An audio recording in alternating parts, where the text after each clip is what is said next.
Okay, well, I'm recording, so hopefully it says it's recording, so hopefully that'll work out. Great. So Jane, do you want to go first with your topic or do you want me to go first with mine? Um, uh, Either way is fine. I think we should probably spend 15 minutes each on our topics. So Okay, just so our group knows, what Mark and I will do is just start out with some content for about 5 minutes, and then we would like kind of you all to share with each other ideas and thoughts and questions that you have around it. Okay. So I'll go ahead and start with volunteers.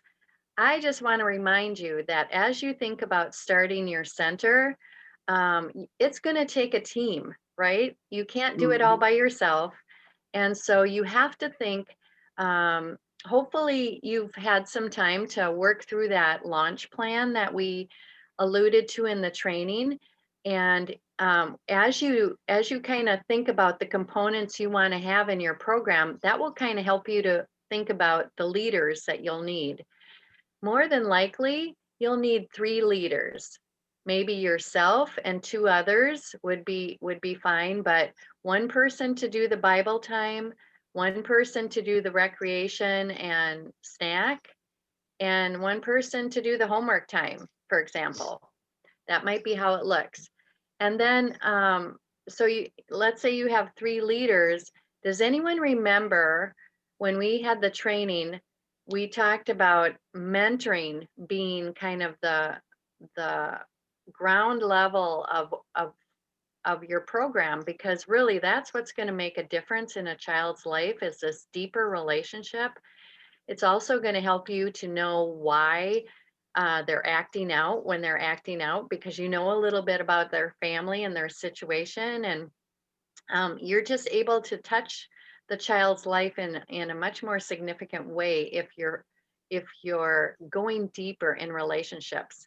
So does anyone remember we had kind of a ratio that we gave you for how many leaders, mentors to kids? Do you remember what that was?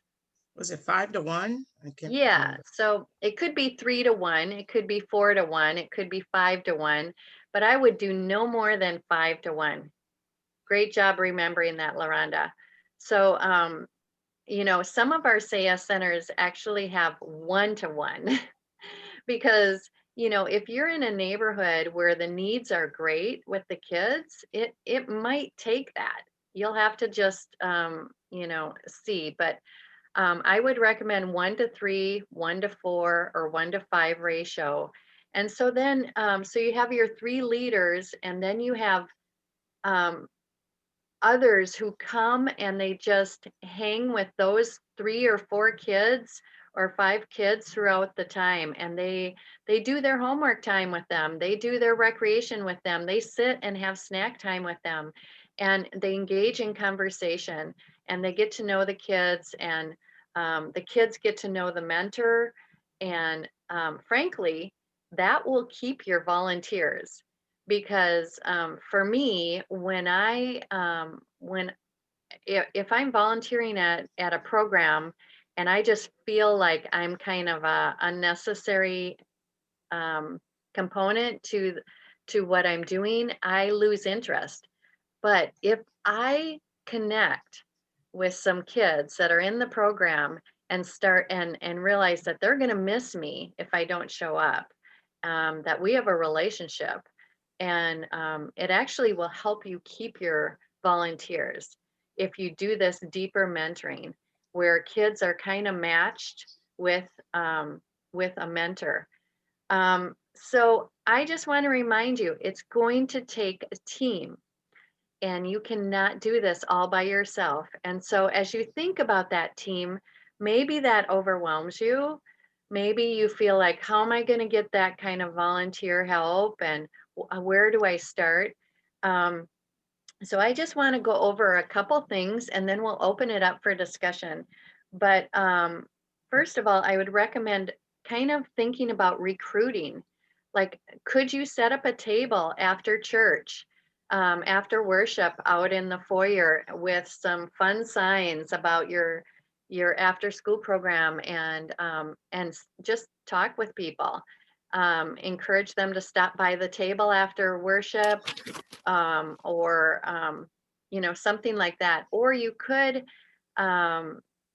consider, maybe you have some people in mind that are really good at teaching, and that person could do the Bible time. Then reach out to them personally and challenge them. But in your training manual that we gave you are some job descriptions even that you could use to kind of think about um, who could do well in each thing. Um, and so you want to find out when you're talking with people, you can even have kind of an interview process. It doesn't have to be that official, but let's say they're coming to your table after worship, and you just say, what do you feel are some of your strengths? What do you like to do when you work with kids? And that'll help you to kind of know, okay, this person would be good at recreation because they love to have fun, and or this person would be good at homework time because they were a teacher in their past, or have a little bit of more training for that. So that'll help you once you start asking them what they're good at, what they love to do. And so first of all, you want to think about recruiting and kind of spreading the word.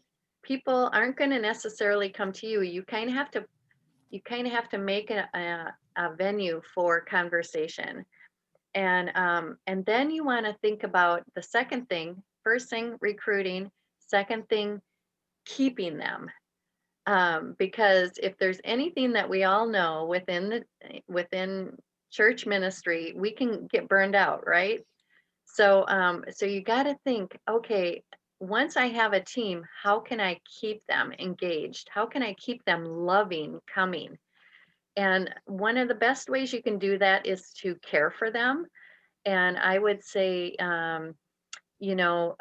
first of all, before you start your after school program, to have kind of a training with some basic information about what your program is going to look like, what you're going to do first when the kids come, what your registration process is, um, you know, when there's a discipline issue, how you're going to handle it, kind of have those kind of initial conversations. But then after your first training with your volunteers, think about having a short training maybe every quarter or something, so that they continue to feel like they're equipped. And one of the things that I'm going to send you in an email is a link to this smaller manual. You got kind of a big training manual. This one's called the Volunteer Training Manual. And I'm going to send you a link to it. You're welcome to download it and print it and use it. But it's got some great units that you could cover with your volunteers without having to write anything. Um, it talks about how do we know when ministry is effective, when we're hitting the mark, or what does mentoring look like, that sort of thing. So and what is cross-cultural?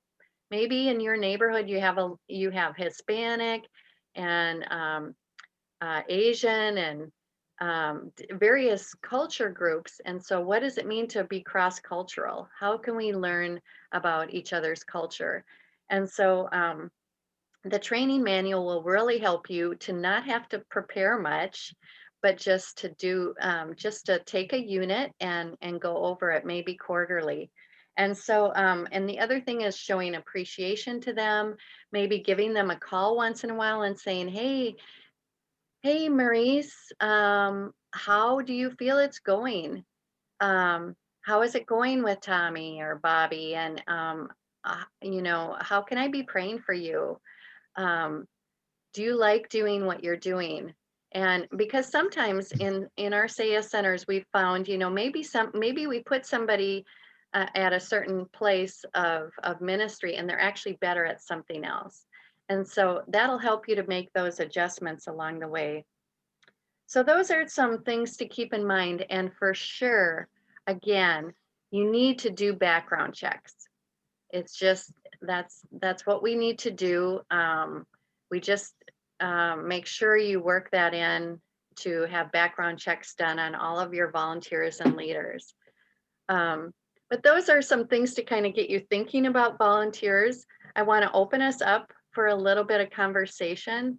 What are some, my first question would be, what are some ways that you have found that are helpful in recruiting volunteers? And then we'll move to another question.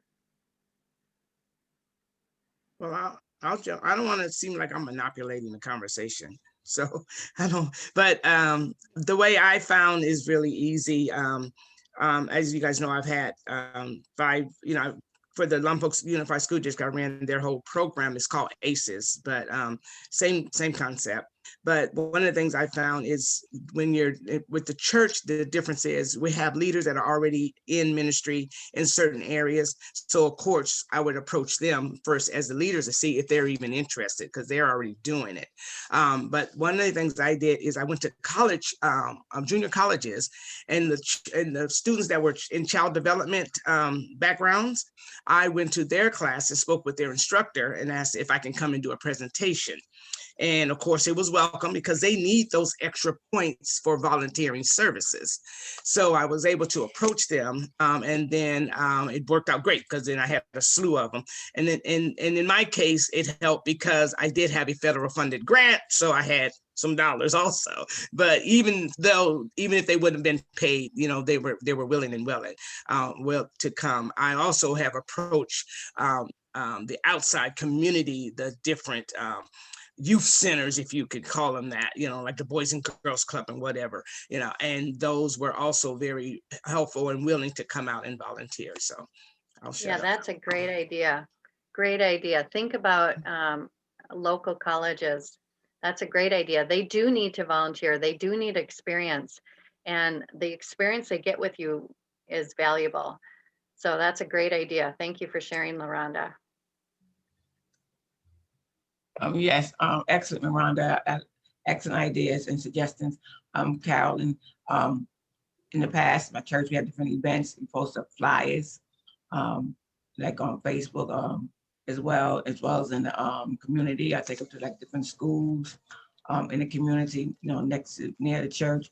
Letting the parents know about the different programs, different events that's coming up, and trying to get volunteers. Sometimes the parents volunteer as well, and the children like to have the parents volunteer. It keeps them, more, calm when there's parents involved, it make children be more aware, about what's going on, when they feel more important when the parents is participating concerning his education, concerning his biblical spiritual growth.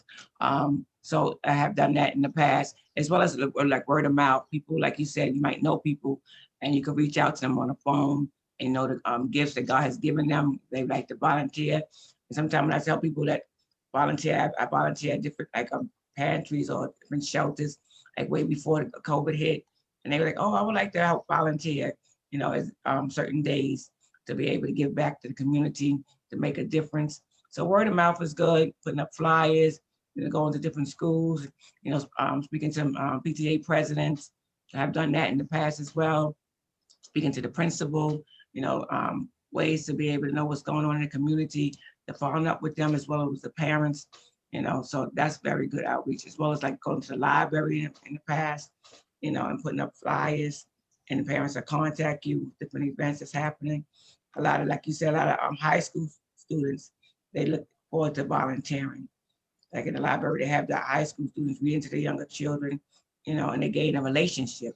And my granddaughter, I used to take her to that program at the library as well, a reading program, after school program. And the high school students was able to volunteer with the younger children, second grade on up, and read with them and help them get a one-on-one tutoring for this reading and help them with this homework. So they're looking forward to volunteer, as well as go good on his resume as well, preparing for college. So those are certain ideas as well. Thank you. Yeah, Carolyn, that's really good. The more we can elevate high school students into a position of leadership, the more they rise to that. And they really desire for people to see them as adults and to see them as able to take responsibility. So I love the idea of using older high school students to actually help the younger students. That's a great, it's a win on both sides. It becomes kind of the younger students really look up to the older students, and the older students actually are building their leadership skills because of the opportunity. So it's a win. Great idea. I'd also say, I have, oh, go ahead, sorry. well, I have a comment and a question.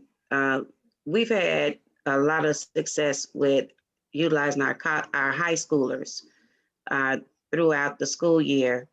And those high schoolers that come in to help volunteer also then can apply to our summer internship, which is a scholarship opportunity for the leaders, where they come on and they help in the summer as camp counselors.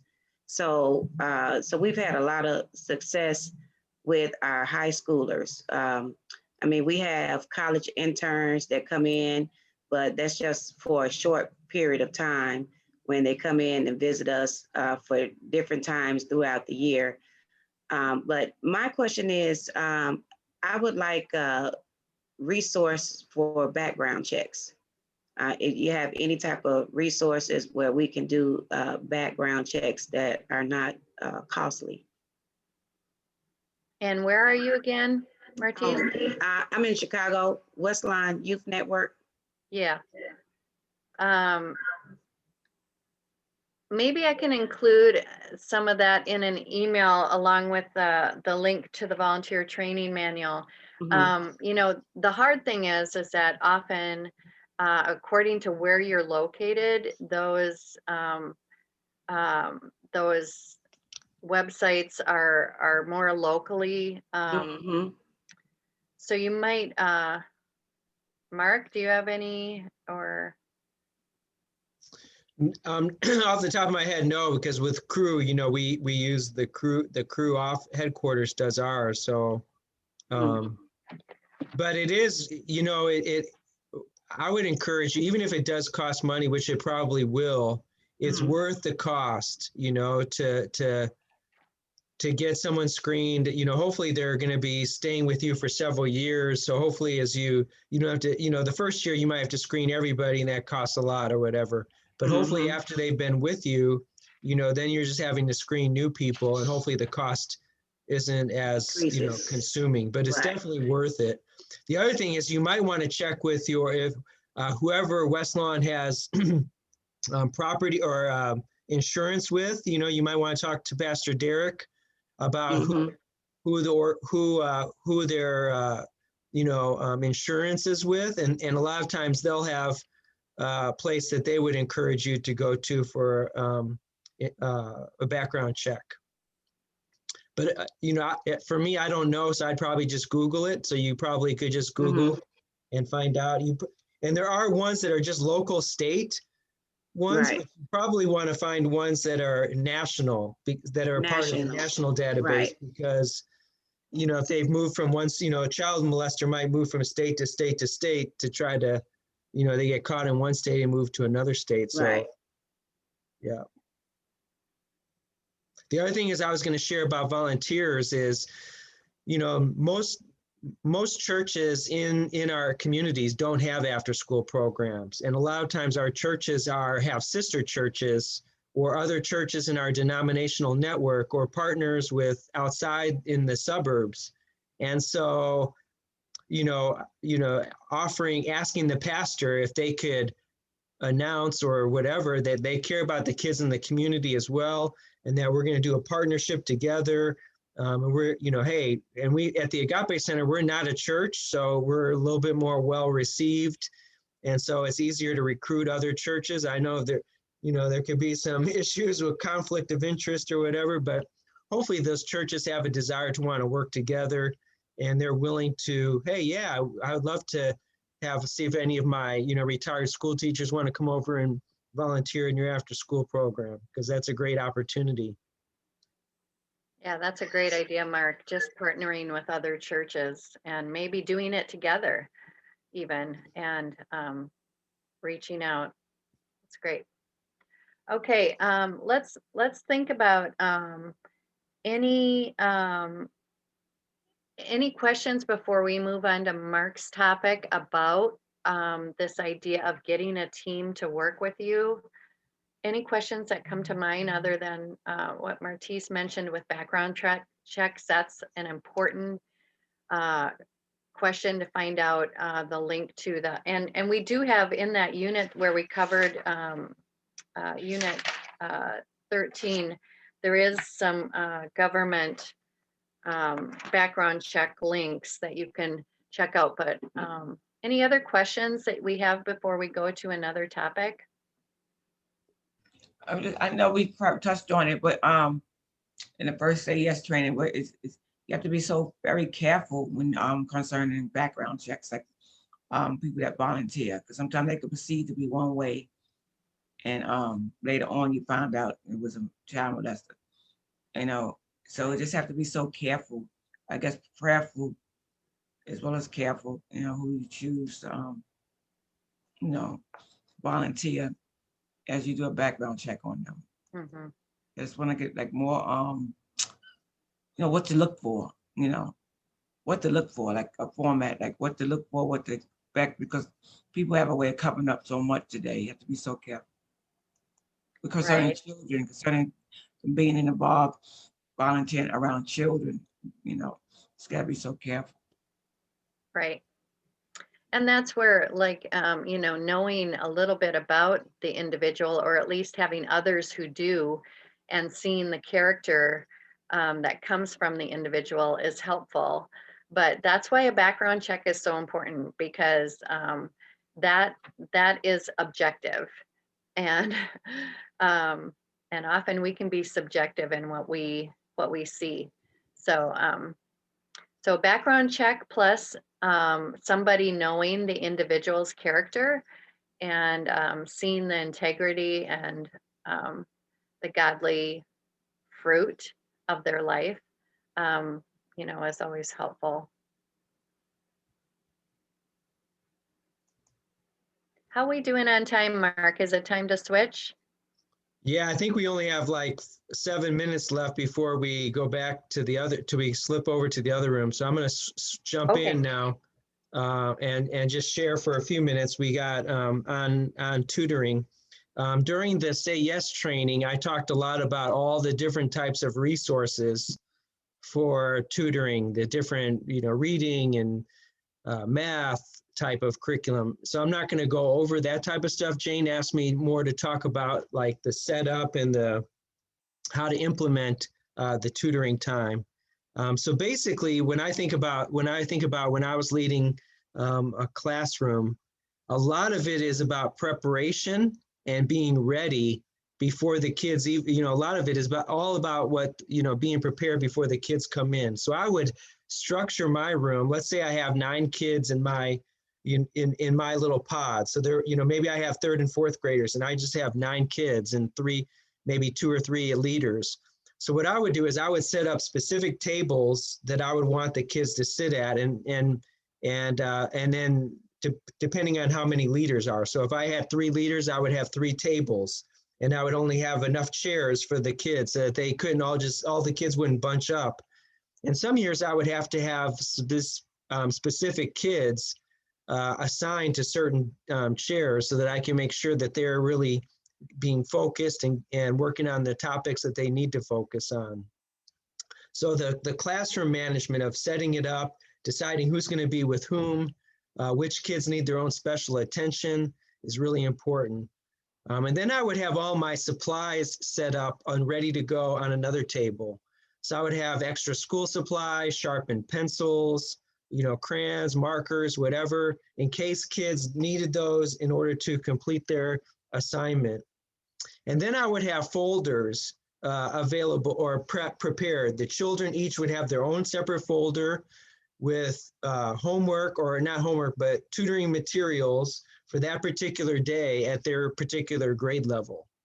So when a child walks in my room, I want them to immediately go sit down to the table. They already know what table they're supposed to sit at with what leader they're supposed to sit with.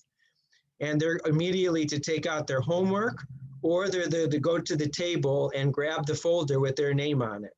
So there shouldn't be any confusion for the children about what they need to be doing, what the expectations are when they first walk in the door. And so I kind of set the expectations that I wanted to be really quiet, like a library in my tutoring room. I know that's not always easy to get, but kids have a hard time focusing if there's a lot of noise and talking and distractions. So I want it as quiet as possible. I try to make it so that the kids really can't see each other at one table to the other table as much as possible. And they just come in, get their stuff, and sit down and get to work. And then the next part is kind of, figuring out what, organizing it, is today math day, is today reading day? What is it that you want the kids to be working on if they don't have homework? You have to kind of plan that out and be on top of that. Also, with the folders, you're going to want to go through those each day or each week and kind of make sure, check to make sure that they're doing the work right. And so the reason of the folders is that typically you want to give the kids attention, or give attention to the kids who are working on their homework, who need that help. Some kids can do their homework on their own, but a lot of kids, especially if they're behind grade level, are going to need some special assistance with their homework. And so that means those kids who don't have homework, you want to be able to have them table work, like in packets or papers or whatever, that they can pretty much do on their own without a lot of supervision or guidance, hand-holding, so to speak, for a little while you focus on the kids with homework. And then, as I mentioned in the training, I like to vary up the presentation of the tutoring time in 20-minute blocks. So I might have them work only on their folders for 20 minutes, working on those worksheets. And then I might pair them up with another kid to do some learning centers. And so I would find, learning centers, again, at the teacher store that are at their grade level and that are a little bit more enjoyable to do, but they're basically colorized, glorified worksheets with manipulatives or whatever. And the students could do those perhaps in pairs. And so that, breaks up the monotony a little bit. And then maybe the last 20 minutes, they play an educational game, because hopefully by then more of the kids will have their homework done. And then you can put them in an educational game and have a leader kind of lead that educational game and kind of do it together. So that's kind of some of the ways that I've thought about tutoring is breaking up the monotony, being well prepared, kind of having a game plan of what you want with the kids. Usually what I do is, if I have 3 tables and let's say I have 3 adults, I have a different adult at each table. And then I'm kind of like the classroom monitor, where I kind of go around from table to table. If there's a child that's not listening or not focusing, I'm going to be the one that's going to put out the fire. I'm going to be the one that's going to address them. And I'll have several desks, individual desks spread out in the room. So if a kid's not doing well at a table with the others, I'll have them go sit at their desk all by themselves. And hopefully that would, help them to get a little bit more focused attention. Or if a kid is really, the other thing is, in your classroom, chances are you're going to have somebody that has ADHD, or you're going to have somebody that's 2 or 3 grade levels behind that have just been passed, along when they shouldn't have been. And so you're going to have at least one child that needs extra attention. And so who do you have on your team that could do that? So if I'm, chances are, if I'm kind of monitoring the classroom, and then I can sit down and work with that child one-on-one for a little bit, and then get up and circle the room, make sure everybody's on task, and then come back and work with that child one-on-one. But you're going to want to think through, how to work with, the children that have some special attention needs. So those are a few things. I have a lot more that I could share, but I know our time is short. And so I wanted to open this up and ask, what are some of the biggest struggles or questions or concerns that you have, or that you want addressed by others on this workshop? Okay, Sister Jean. I understand what you're saying about coming into the tutoring time, but I guess my struggle is day one. What does that look like? You know, like once you get to know the kids and you know what they need, but starting at the beginning, how did you get that started? Yeah, well, one is you have to have lower expectations for yourself and higher expectations for the kids, right?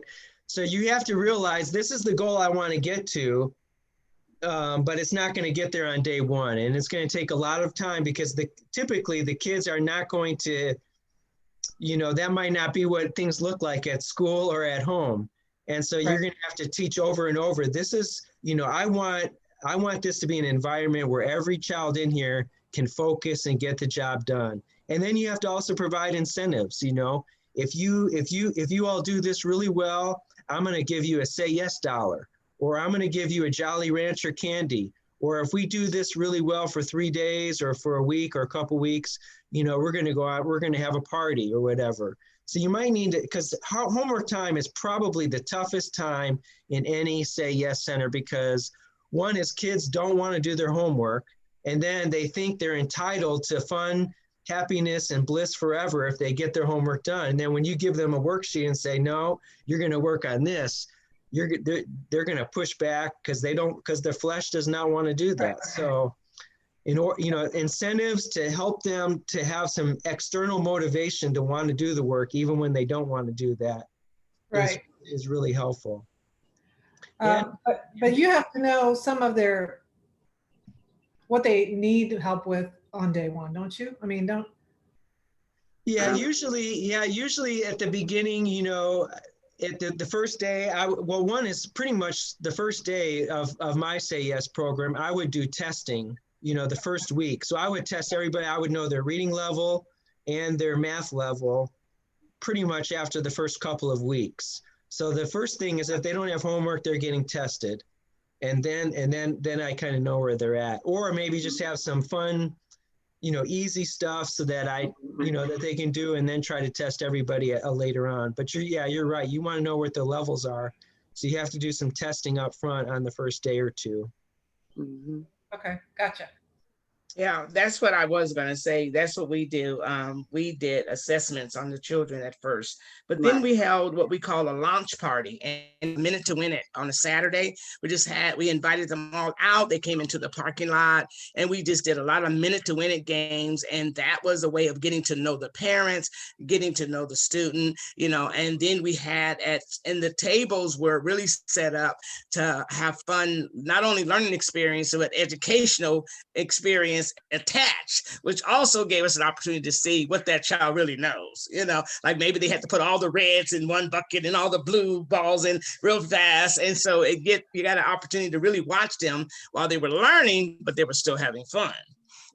And so, but you're right, Mark and Jean, you definitely have to assess them in the beginning so that you'll know what table they're going to sit at, because you don't want to put Johnny next to Mary when Mary is a scholar and Johnny is, okay, let's just play, So, and the other thing I want to comment real quick, I know the time is running out, is what I did too, is I went and got construction paper, the kind that are a little heavier, and I had the children make their own dividers. So I folded it in a square, like a hider. So it, you have the sides and then the front. So it's set right in front of them, but then they got to decorate it.